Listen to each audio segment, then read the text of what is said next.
কখন কখন সালাম দেওয়া যাবে না? ও হ্যাঁ, ভেরি গুড, আমি তো মিস করে ফেলেছি, জাযাকাল্লাহ খায়রান, গুরুত্বপূর্ণ। কিছু সময় আছে সালাম দেওয়া যাবে না, সেটা হচ্ছে নামাজ পড়া অবস্থায় কাউকে সালাম দিবেন না, যিনি আজান দিচ্ছেন তাকে সালাম দিবেন না, যিনি টয়লেটের কাজায় হাজতের হালতে আছেন তাকে সালাম দিবেন না, অথবা স্বামী স্ত্রীর অন্তরঙ্গ মুহূর্তে আছে তাদেরকে সালাম দিবেন না। এই কয়টা কাজ। এখন আমাদের দেশে এর সঙ্গে যোগ করছে কি, খাবার সময় সালাম দিবেন না, অজু করার সময় সালাম দিবেন না, আর কি কি আছে, তেলাওয়াতের সময় সালাম দিবেন না। এগুলা ঠিক নয়। খাওয়ার সময় সালাম দিবেন, নিশ্চিন্তে সালাম দিবেন। একটা ফালতু মাসালা আমাদের সমাজে কে যে প্রচার করেছে তার বাড়ি কোথায় আল্লাহ ভালো জানে, ভিত্তিহীন একটা কথা। এবং এই যদি কেউ সালাম দিয়ে ফেলে, সর্বনাশ।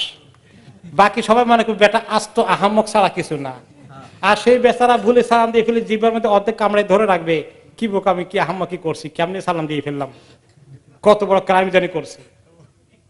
আরে দেখেন, একটু আগে যে বললাম যে ইসলামের জরুরি জিনিস আমাদের সমাজে ছুটে গেছে, আর যেটা অত্যন্ত মানে ফালতু জিনিস, ইসলামের কিছু না, সেটা ইসলামের কোর মেসেজ মনে করেছে।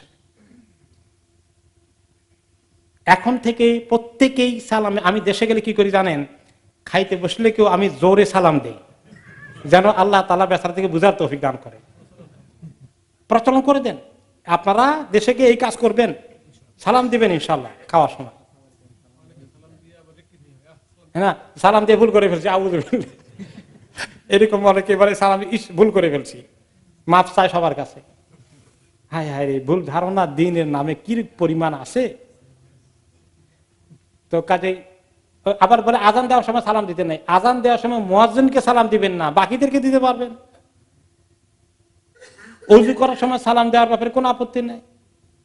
কোনো সময় অজু করার সময় মানুষের গল্প গুজব করে, দুনিয়াবি কথাবার্তা বলে, ঠিক আছে, দুনিয়াবি কথাবার্তা গল্প গুজব না করা ভালো, ধ্যানে খেয়ালে অজু করাটা ভালো, কারণ অজু করেন আর ওই সময় আপনার মুখের পানি যখন পড়ে মুখ থেকে গুনাহ ধরে যায়, ওই খেয়ালে অজু করা দরকার।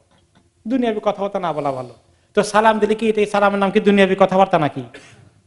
এটা তো একটা দোয়া। এমনকি খুতবার সময়ও আসলে আস্তে করে সালাম দিয়ে আপনি বসেন,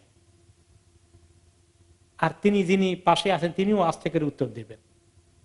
আসসালামু আলাইকুম লম্বা করে দিবেন না, একমাত্র ইমাম যখন আসবে মুসল্লিদেরকে ফেস করে তখন, বাকিরা কোয়াইটলি কাছে যিনি আছেন সালাম দিয়ে বসবেন, এবং তিনি আসসালামু আলাইকুম এভাবে বাস, এর ভিতরে খুতবার দিকে মনোযোগ চলে যাবে। বাইরে আর অতিরিক্ত কয়েকজনকে দিয়ে জোরে সালাম দিবেন না, যাতে খুতবার উপরে তার সালাম